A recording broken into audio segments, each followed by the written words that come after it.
Hey everyone, I'm back, and today we're going to be talking about All Quiet on the Western Front. And this movie came out in 1930. The original, I have talked about the remake from 2022, I believe, and that one wasn't great. I didn't connect with it all too well.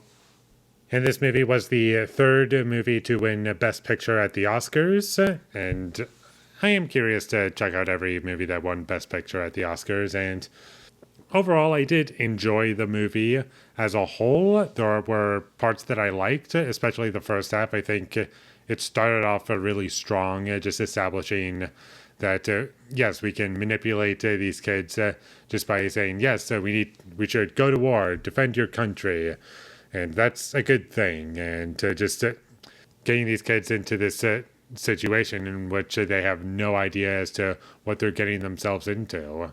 Like, I felt as though that was powerful and worked pretty well, and there were shots that I really liked as well, and the story was overall compelling for me in the first half, and I liked what it was doing and where things were going, and even in the second half there were some fun ideas and some scenes that I did enjoy, but overall the reason why I don't connect with the second half as much is because not only do I feel as though this movie's too long for what it is, I do feel as though it could have been half an hour shorter, but also I just feel as though after a certain point, it kind of just doesn't really know where to go.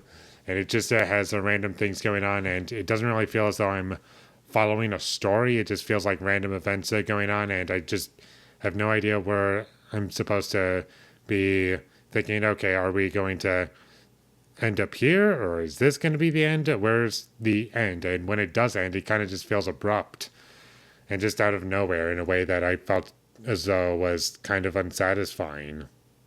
I do like the action in the movie.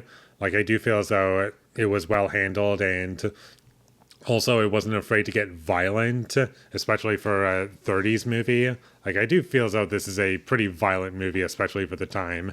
I don't know how shocking it was for the time, if this was the most violent movie to be released at the time, but I can imagine it being very effective for me, even though I'm a person watching it nearly 100 years later. Like, this movie is nearly 100 years old. And one scene that I absolutely loved was this underground bunker or whatever it was just falling apart, and it looked real. Like the actors were in danger. And not saying that that's a good thing for the actors, but I'm saying, like, oh, it was very effective, and it made it feel as though there's danger in this area and you do not want to be a part of it. And one thing this movie did very well was highlight how important food is to these soldiers. Like, there's a lack of food for everyone, and it really shows. You really feel it throughout the story, even if it doesn't show with the physicality of these actors and how they're portraying themselves. It does feel very important to everything that's going on. Like, I'm sure that was also a part of the time type thing. I don't know if anyone was really willing to like look as though they were like getting really skinny because they were unable to find food, but I still bought it for sure. Now, to get into issues that I have with this movie, I wasn't attached to any of these characters, and it does kind of feel like an ensemble at the beginning. And as the film goes on, you start to realize, oh, this guy is the main character. And it just kind of goes from there. But even so, I wasn't attached to anyone really. There were some characters that I found to be kind of enjoyable to see on screen, but unfortunately, they didn't have all that much screen time, unfortunately. And there was some obvious dubbing towards the beginning.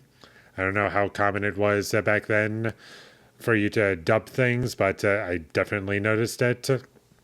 And the only other thing I would say about this movie is that it's just not the type of movie I would probably rewatch. Not because it's a war movie, but I just don't see myself watching this movie again and getting more out of it. I feel as though the best watch for this movie is the first one, and after that, it's kind of just a boring movie to rewatch, and there's not really much to take away. And I just feel as though rewatching it would be a waste of time. So do check this movie out. It's worth one watch, but I didn't really connect with it all that much. I was kind of bored at times, and Kind of wish it had more to offer, but it was still a good movie by the end of the day. So, with all that being said, I'm going to give All Quiet on the Western Front from 1930 a 6 out of 10. Thank you for watching my videos as always. If you enjoyed this review, be sure to leave a like and comment down below your thought of All Quiet on the Western Front, and my social media links, they will all be in the description, so follow me there. And last but not least, subscribe to be a part of Foley Nation, and I'll see you when I get my next review up, and that is going to be for A Simple Plan. So look forward to that, but until I get that up, thank you for watching and have a great day.